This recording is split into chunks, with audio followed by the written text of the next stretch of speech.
बघा हा माझा मित्र आता पाणी काढत आहे. याला काय म्हणतात रे वैभव? रहाट. रहाटानं पाणी काढत आहे. बघा कसं आम्हाला हे पाणी पिण्यासाठी वापरावं लागतं मित्रांनो.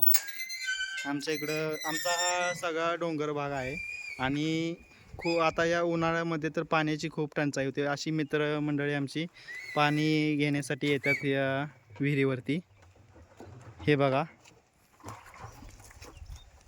आणि हा आविष्कार चव्हाण हा काही नाही फक्त पोरी बघण्यासाठी येत असतो विहिरीवरती.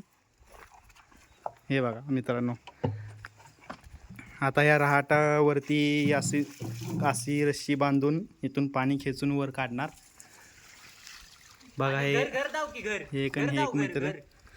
आणि मित्रांनो हे बघा, ते तुम्हाला ह्या व्हिडिओमध्ये दिसत पण नसेल तुम्हाला, एवढ्या लांब आमचे घर आहे. थांबा एक मिनटं मी झूम करतो जरा. हे बघा मित्रांनो, इकडे दिसत आहे ह्या साईडला आमचे घर आहे आणि आम्ही इथून तिथपर्यंत चालत जातो. हे बघा मित्रांनो किती दूर आहे बघा. बघा हा माझा मित्र आता पाणी काढत आहे. कसं कसं वैभव काढायचं जरा तुमच्याकडून आम्हाला कळू दे. ह्या कळशीला हा कचरा असा लावायचा जेणेकरून कळशी त्याने काय होतं सध्या म्हणजे असं एक्सप्लेन करून सांगा ना प्लीज. हे बघा मित्रांनो, बघा तुम्ही शहरामध्ये वगैरे असाल तर तुम्हाला नळाला डायरेक्ट पाणी येत असेल पिण्याचे वगैरे खर्चायचे, पण आम्हाला मित्रांनो असं विहिरीमधून खूप मेहनत करून अशी पाण्याची कळशी काढून घेऊन जावी लागते. बघा मित्रांनो, पण या पाण्याला मित्रांनो अशी चव आहे आणि एकदम शुद्ध पाणी. तुम्हाला वाटत असेल आत घाण आहे, पण बिस्लरी बॉटलला पण मागं सारणार अशी चविष्ट पाणी चव आहे. हा बघा मित्र आता परत घ्या. हा मित्रांनो बघा आता हा काढत आहे कळशी. बघा कशा प्रकारे भरत आहे बघा, तुम्हाला दिसत असतं. राट पण जरा जाम आहे, राटाचं भ्या वाटत आहे. बघा मित्रांनो,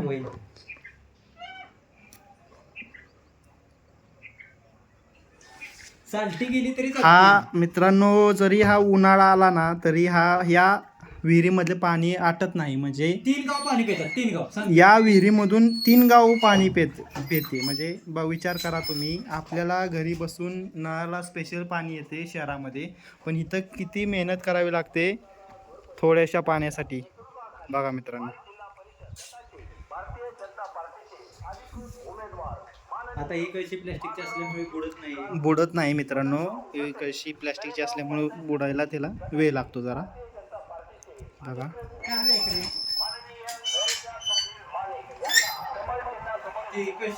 आणि मित्रांनो इकडे आम्हाला पाण्यासाठी खूप अडचण होत आहे. एवढं पाण्यासाठी दूर येऊन पाणी घेऊन जायला लागते.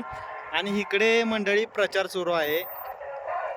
नुसता गाडी घेऊन प्रचार करून काय होत नाही, जरा गावाची मदत करून त्यांचे प्रश्न सॉल्व करावे असे मला वाटते.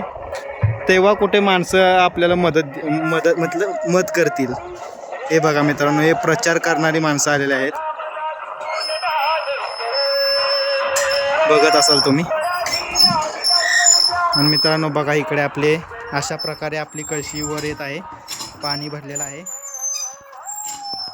बघा हे बघा मित्रांनो किती मेहनतीने, म्हणजे एका कळशीसाठी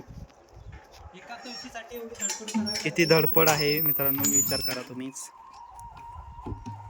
बघा मित्रांनो अशा प्रकारे पाणी आपण विहिरीतले काढलेले आहे आणि आता दुसरी कळशी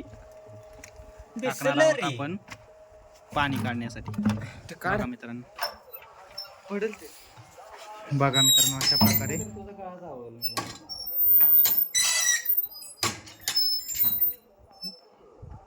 म्हणजे पाण्याचं महत्त्व हे खरोखर इथल्या माणसांना कळत असणार नक्कीच, आणि आम्हालाही कळते पाण्याचं महत्त्व.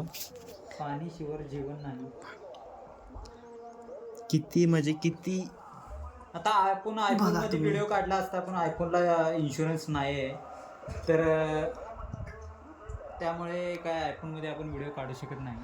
बरं तुमचे काय मत आहे यावर की बाबा गावाचा या पाण्याचा प्रश्नासाठी गाव काय केलं पाहिजे कोणी सरकारने नाही तर कोणी काय वाटतंय तुम्हाला? मला असं वाटतंय काहीच नाही केलं पाहिजे. जर गावात जर पाणी नळाला यायला लागलं तर हागायला पण पाणी वापरते. हे बघा मित्रांनो आलेलं आहे पाणी आता वर काढत आहे मित्र. किती कष्ट आहे यामध्ये विचार करा. बंद केलं. बघा मित्रांनो हा माझा मित्र आता शहरातूनच आलेला आहे आज सकाळी आणि हा आज पाण्याला आलेला आहे. म्हणजे बघा तिकडे शहरामध्ये त्याला खोलीमध्ये राहतो तिथे त्याला फुकट पाणी मिळत असेल असे नळाला 24 तास पाणी भेटत असेल त्याला, पण इथे किती कष्ट करावे लागत आहे पाण्यासाठी. बघा कळशी धुवायला पाणी पाहिजे असले. बघा मित्रांनो बघा आता येणे काढलेला आहे आयफोन आणि आत्ताच ब्लॉगच्या तयारीत होता तो पण ठेवला आता मोबाईल. आणि आता चला या प्रकारे बघा मित्रांनो आम्ही कळशा घेऊन जातो. कावड पहिल्यांदा काढतात. आता बघा मित्रांनो कशा प्रकारे म्हणजे खांद्यावरून 2 कळशा एवढ्या लांबपर्यंत घेऊन जात आहे. आता पहा अशा प्रकारे वरती वरच्या याला काय म्हणतात मित्र? कावड म्हणतात मित्रांनो. कावडमुळे दोन्ही कळशांना आधार होतो. आणि अशा प्रकारे बघा मित्र आमचा चला लवकर बघा इतके